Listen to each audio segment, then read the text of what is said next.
چاہے ان کا تعلق کسی بھی مسلک کے ساتھ ہو، کسی بھی مکتبہ فکر کے ساتھ ہو، کسی بھی فقہ کے ساتھ ہو، انہوں نے چند چیزوں کو پکڑ لیا ہے اور وہ چند چیزیں پھر انہی کو کل دین بنا لیا ہے، اور پھر ان چند چیزوں میں سے کچھ وہ ہیں جو فرائض کا درجہ رکھتی ہیں، اور زیادہ تر وہ آ گئی ہیں جو محض رسمیں ہیں، ہم نے گھڑ لی ہیں، اور باقی جو ہماری سوشل لائف تھی اس ساری کی ساری کو مذہب کے دائرے سے نکال دیا ہے۔ تو جب مذہبی لوگ ہی زندگی کے صرف ایک گوشے کو اون کریں گے، زندگی کے صرف ایک گوشے کو ایڈریس کریں گے، اور زندگی کے صرف اسی گوشے کو کل مذہب بنا کر پیش کر رہے ہوں گے، تو جن لوگوں کی مذہب کے حوالے سے اتنا سٹڈی نہیں یا مذہب کے ساتھ اتنا گہرا تعلق نہیں، وہ تو پھر ضرور اس گمراہی میں مبتلا ہوں گے کہ وہ اپنی زندگی کے جو دیگر گوشے ہیں، جو تہذیبی اور ثقافتی پہلو ہے، جو معاشرتی پہلو ہے، جو سیاسی پہلو ہے، جو معاشی پہلو ہے، وہ تو اس سارے کو نکال دیں گے اسلام سے، اور پھر وہ جب اسلام سے ایک دفعہ نکال لیں گے تو پھر وہ اپنی مرضی کے مطابق چلانا چاہیں گے، اور مرضیاں جب کریں گے تو پھر وہ ایک ملغوبہ سا بنے گا اور وہ کوئی قوم نہیں نظر آئے گی اس کے اندر، ہجوم ہی ہوگا۔ تو میں سمجھتا ہوں کہ یہ سب سے پہلے تو مذہبی اینگل سے اگر دیکھیں تو مذہبی لوگ بھی اس کے ذمہ دار ہیں کہ انہوں نے اسلام کے چند گوشوں کو کل اسلام بنا کر لوگوں کے سامنے پیش کرنا شروع کیا،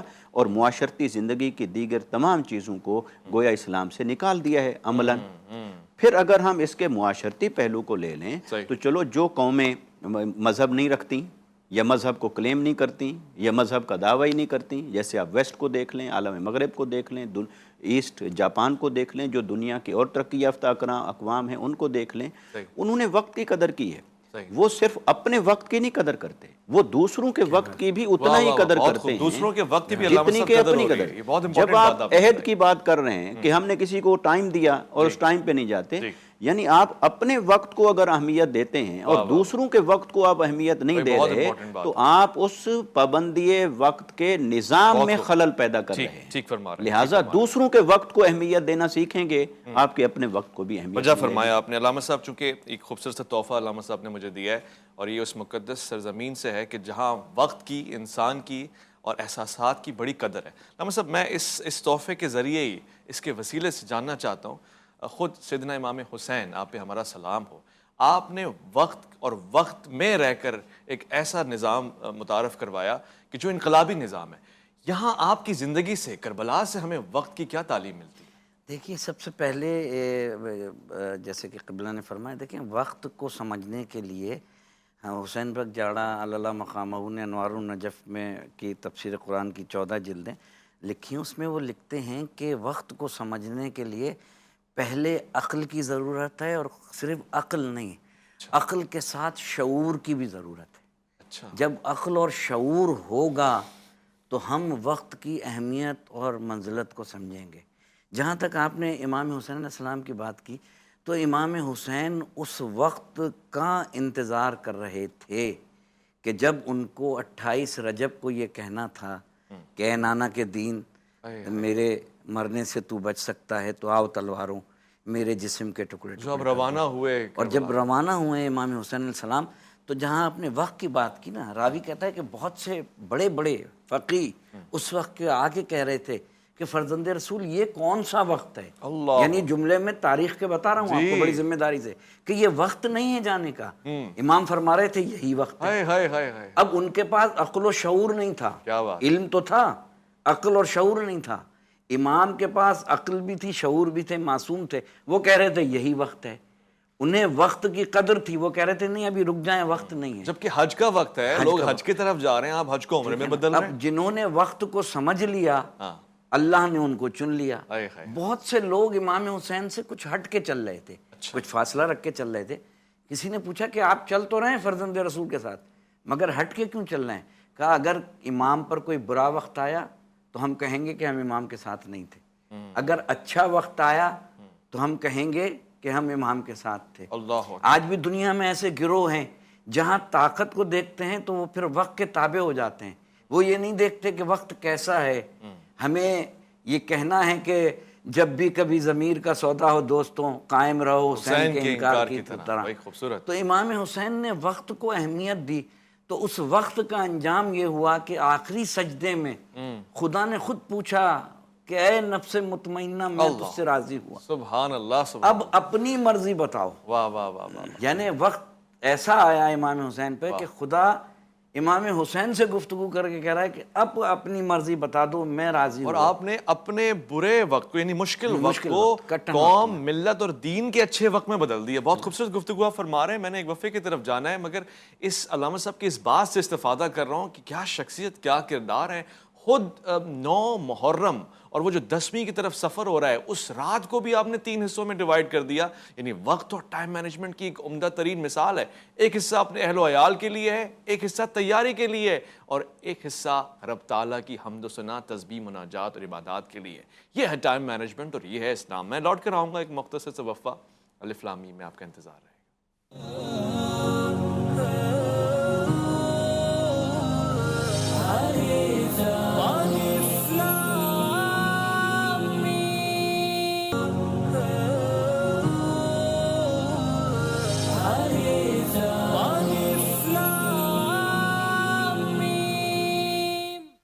خوش آمدید۔ میں بڑے فخر کے ساتھ سیدنا امام جعفر صادق آپ پہ ہمارا سلام ہو، آپ کی روایات بیان کرتا ہوں، چاہے میرا اس مسلک سے تعلق نہ ہو، مگر اس لیے بیان کرتا ہوں کیونکہ جو میرے مسالک کے امام ہیں وہ بھی ان کے شاگرد ہیں، اور ان سے صرف روایت نہیں، پورا علم لیتے ہیں، فقہ کا، شعور کا، آگاہی کا۔ آپ نے فرمایا کہ مومن وہ نہیں ہے کہ جو وقت پہ نماز پڑھے، مومن وہ نہیں ہے جو نماز پڑھے، مگر وہ ہے جو وقت پہ نماز پڑھے، وہ بھی اول وقت پہ۔ میں یہ پوچھنا چاہوں گا علامہ صاحب سے، یہ اول وقت کیا ہوتا ہے اور نماز ہمیں وقت کی پابندی کیسے سکھاتی ہے؟ دیکھیں، بہت اچھا سوال کیا آپ نے۔ جیسے قرآن نے کہا کہ نماز کو ادا کرو اپنے وقت کے مقررہ وقت پر، تو دیکھیں ہر چیز کی ایک روح ہوتی ہے، اور بغیر روح کے جو ہے وہ ہر شے نامکمل ہے۔ نماز کی جو روح ہے اس کی اول وقت کی افضلیت ہے، جو کہ ائمہ طاہرین نے بھی بتائی ہے اور تمام مسالک کی کتب میں بھی ملے گی کہ وہ نماز جو اول وقت میں ادا کی جائے۔ جی، یہ جناب سلمان فارسی کو جب مدائن کا گورنر بنایا تھا تو انہوں نے مولا کائنات سے فرمایا تھا کہ جب میرا مرض موت قریب آ جائے تو مجھے معلوم ہو جائے، کچھ ایسا کر دے۔ تو انہوں نے کہا آپ کی طبیعت خراب ہوگی، قبرستان جائیے گا، سلام کیجیے گا۔ ان کی طبیعت خراب ہوئی، سلام کیا، قبر سے جواب آیا۔ تو انہوں نے کہا کہ اس قبر میں کتنے سال سے ہو؟ تو آیت اللہ دست غیب علیہ رحمہ لکھتے ہیں کہ انہوں نے کہا کہ 40 سال سے ہوں، مگر موت کی کڑواہٹ اب تک محسوس کر رہا ہوں۔ تو انہوں نے کہا کہ کیا چیز جو تھی اللہ کو یہاں پہ تم پسند ہے؟ تو اس مرنے والے نے کہا کہ اللہ کو وہ نماز بہت پسند ہے جو وقت مقررہ پر ادا کی جائے، وقت مقررہ پہ، اور وہ یعنی نماز جو سخت سردی میں ہو اور صبح کرنے والا، صبح کا وقت ہو۔ یعنی آپ یہ دیکھیں کہ اس نماز میں جو معصوم نے فرمایا کہ مومن وقت پر ادا کریں۔ دیکھیں کسی نے پوچھا، یہی آگے اس حدیث کو میں بڑھاتا ہوں کہ معصوم سے پوچھا کہ فرزند رسول اول وقت میں نماز کیوں؟ کہا کہ اگلی سانس کا تجھے معلوم ہے کہ زندہ رہے گا کہ نہیں۔ اللہ اکبر، اللہ اکبر۔ کہ اگر اللہ بلا رہا ہے اور آواز آ رہی ہے کہ آؤ میری طرف، اور اس کے بعد نماز کی طرف دوڑ جاؤ، اور اگر نہیں یہ کہہ رہے ہو کہ ابھی وقت ہے، تو کیا تمہارے پاس یہ گارنٹی ہے کہ آئندہ اگلی سانس کو تم زندہ رہو گے؟ یعنی اس کا مقصد یہ ہے کہ نماز کی وقت پر ادائیگی اس کی روح ہے۔ ہم اس معاشرے میں، یعنی آپ نے ابھی جیسے کہ قبلہ نے فرمایا، ہماری ریلیجس جو ہماری جو چیزیں ہوتی ہیں اس پر جو وقت دیا جاتا ہے، مثال کے طور پہ مجلس کا وقت ہے 8 بجے، تو ہم 10 بجے پہنچے ہیں تو وہاں کوئی نہیں ہے۔ افسوس، یعنی مذہبی محافل میں وقت کی پابندی نہیں ہو رہی۔ وہ قائدین جو ریلیجس ہیں، جیسے ریلیجن کی بات ہو رہی ہے، وہ انہوں نے آنے کا وقت دیا ہے 5 بجے کا، 7 بجے تک نہیں پہنچے۔ جی ایسا ہی ہے۔ میں نے ایک شخصیت دیکھی اپنی زندگی میں، یہاں پاکستان کی بات کر دوں اور بات کرتا ہوں، کہ حکیم سعید صاحب جو تھے، ان کو میں نے دیکھا کہ یونیورسٹی میں ایک ان کو بلایا گیا تھا اور ان کو جو ہے 11 بجے کا ٹائم دیا گیا تھا۔ جب وہ 11 بجے وہاں پہنچے تو پورا حال خالی تھا، اور گورنر تھے، وہ بیٹھ گئے اپنے مقررہ وقت پہ۔